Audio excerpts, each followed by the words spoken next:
guys, it's Robin, our Silent Crafts. Welcome to my craft room. Today we are going to finish up this portion of the Sew With Me series of our string blocks. We're going to go ahead and remove the paper from several of our blocks just to see how easy it is. It's very self-explanatory, but there could still be a couple little tips and tricks that we can learn along the way. Remember, if you ever do anything different than what I do and it really works for you, you want to share, go ahead and leave it down in the comments. And don't forget to come back and read those comments because there's always been a lot of tips and tricks on all my Sew With Me videos. I really appreciate all those extra tips. I've actually used a few of them myself.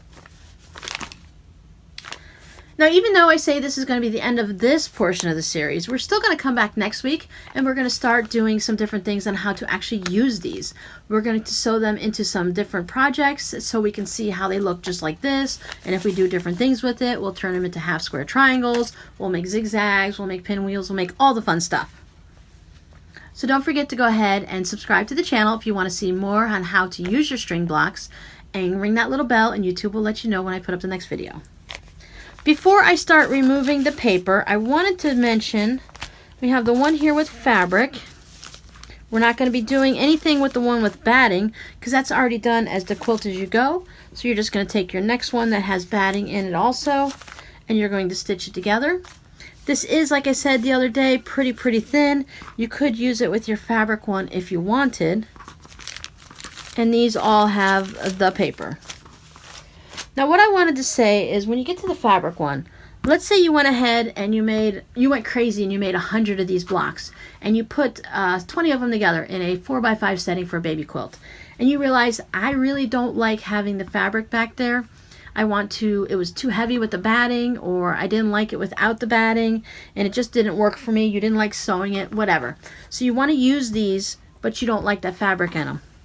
We can remove that fabric, you know. You have to be a little careful. You have to separate the fabric from your block. Now you're still going to have a little extra bulk, because what I'm going to do is I'm just going to put my scissors in there and I'm going to trim it close to that seam. So each of your seams are still going to have that little extra bulk in there, but you can just pull the fabric apart, slide your scissors in. Now you don't want to cut right on your seam because you want to still leave it a little bit of the fabric attached there. That way your seam is not like, because if the fabric comes out, your stitches are going to be loosey-goosey there because it's not going to have that extra bit of fabric. And you want to be careful that you don't cut any of the seam from your blocks.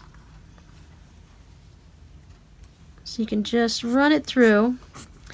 They also have a chenille cutter tool that, it's this little round thing with a blade in it, like a rotary blade. You just slide it through and you put it through the channels and it cuts it. You could just go ahead and slide it through on each side of these channels. And you're not going to be making chenille, but you can go ahead and remove that excess fabric. As I said, you're still going to have it right along the stitching line. But you could, if you really did not like it and you did not want to throw away all your hard work and all that fabric, but you really just decided you do not like having that extra fabric. Now this is a bit going to a little bit of an extreme, because you could just go ahead and make it and give it away or donate it. And I just cut through my seam, my extra fabric in the seam allowance just a little bit. Didn't cut too much, so that's okay. You're going to feel it in there when you're along that seam because it's going to be extra thick. This is something you may not want to do on 100 blocks, but maybe if you just had 1 or 2 blocks left over and you wanted to add these with fabric to ones that have paper backing, then you can go ahead and just remove this fabric and they will all be at the same thickness.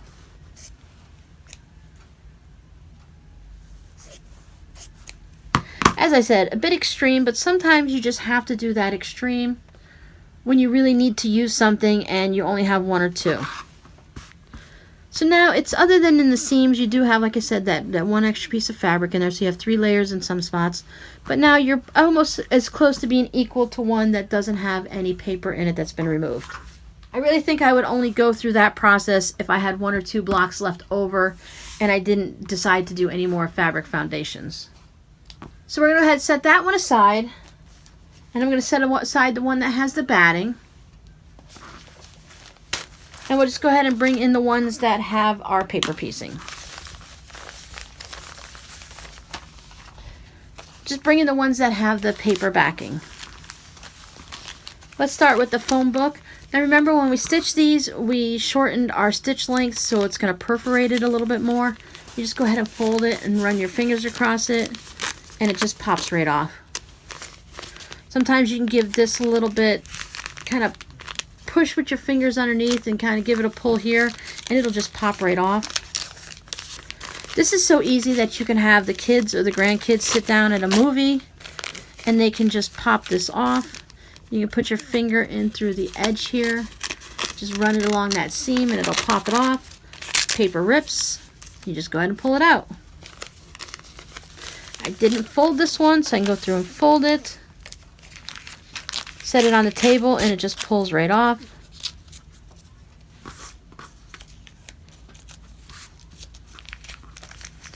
Run my finger along it. I'm not really paying all that much attention to what I'm doing right now, so I am having a bit of stragglers here and there. They'll just pop right out. If you have a little bit of paper left in there, it's really not going to hurt anything. They have those quilts that people are finding from 100 years ago, and when they pop them open, they have newspaper inside. Now, as you can see, I had a bit of an issue here somehow. I'm probably going to need to take that back to my sewing machine and stitch over that seam just to make sure it doesn't come undone when I'm actually doing my quilt. So for something like this, I would set this one aside if I needed to fix something. So this one, I'll just set it aside. I'll pop it back under my sewing machine. I'll put it down like this, fold it, and stitch it back up to secure that seam so that there's no problems. I must have had a little bit of a tension issue there. And these are the school paper ones. These are just as easy still too. As I said, these are the ones I tend to do everything on, the school paper. Sometimes you just gotta find a way to get your hand in there and pop it. Give it a little bit of a fold. Sometimes when you're doing a perforation on here, you have more of the paper sticking through the seam that you're just popping it off the edge. So you give it a little bit of a pop in there, and you can find a spot to stick your finger in. When you're watching YouTube, or you're watching a movie, you're watching the kids do whatever it is that they're doing, playing Minecraft or running around in the backyard, it's easy to just sit down and pop these papers off. As you see, I'm not being super gentle, and I'm not pulling up my seam anywhere. All my stitches are still laying down nice and neat.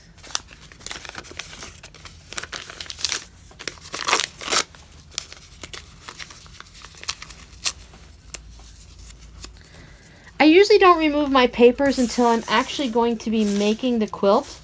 I like to keep them on there so it keeps everything nice and straight and sturdy. Although I do have a lot of paper everywhere that's floating around from the fan, so you might want to have a nice bucket nearby, little trash can, recyclables, because all of this, of course, is paper. It's all recyclable. I can just throw it in my recycle bin later. But now I don't have to worry about anything getting out of any type of... See, I got a little bit of a bias there, so I don't have to worry about that if I leave my paper on until the time that I'm actually going to make the quilt. I figure out how many blocks I need, and I remove the papers then. Plus, that means also if I made 100 blocks, but I only need... If I sewed 100 of these string blocks, but I only need 20 of them for my quilt, then why sit down and pull all that extra paper off if you don't have to? We'll save that for another time. And that's why my blocks will stay nice and squared up and nice and true, and I don't have to worry about them. You just don't want to pull and struggle really hard so that you're pulling, like you don't want to pull on this too much when you're doing this, because any of those biases on here can get stretched out. So I want to pay most attention to the paper section, and I'm just gently kind of holding this and pulling it back. And I'm holding firmly with my right hand as I pull this paper off. If I want to pop this seam, I'm not going to pull all the way from here. I'm going to get close to here, push up with my finger, and just hold this, and it's going to pop that all off, and the paper just pops off nicely. And that could keep you from having any problems with the bias, if you happen to be having a problem with your bias.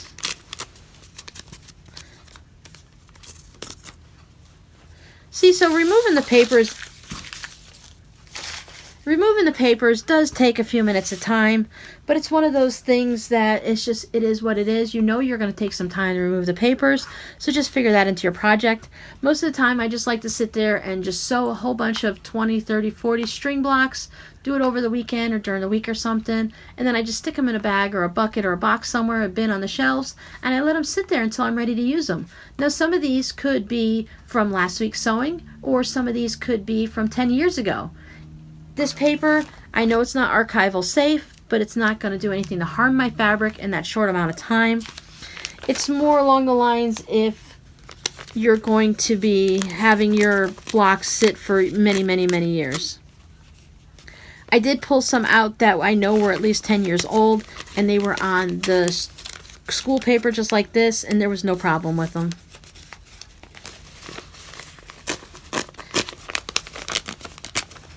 And I'm sure it has something to do with where the seam is here, but sometimes if I'm struggling this way, I just spin it around and I'll start at the other side, which makes absolutely no sense because we're starting in the center and building our way out. And then sometimes you just struggle from both sides. This is one of the wonky blocks I made. As you can see, they're not all equal and even and nice and neat. If you have skinnier strings, sections like this, and that you have a hard time popping open, you could take a knitting needle, a little dowel, or chopsticks or something, and you can just, let me pop this seam off first. You just pop it in there, and you can just use it to pop out your seam. Just be careful that you're not pulling on the side that has no paper on it so that you're going to create any type of a bias situation. We don't want to stretch our blocks out. See, and I just pull and it just pops right along that seam. That's one of those things, just try and find your own rhythm and figure out what works for you. So thank you guys for hanging out with me again this week. I hope you guys have been having fun making all of your blocks. Come on back next week and then we're going to actually start sewing with them. We are going to make some type of a project. I think we might start with just sewing our blocks together as they are. And then as I mentioned, we're going to get into the half square triangles like I made for the baby quilt and for the zigzags. Those were the quilts that you guys wanted to see how to make them. I'm going to sit here and keep peeling my paper so that I have enough of these blocks to make these quilts with you guys. And it's also going to help me out, and I'll have baby quilts for the week so that when we do this.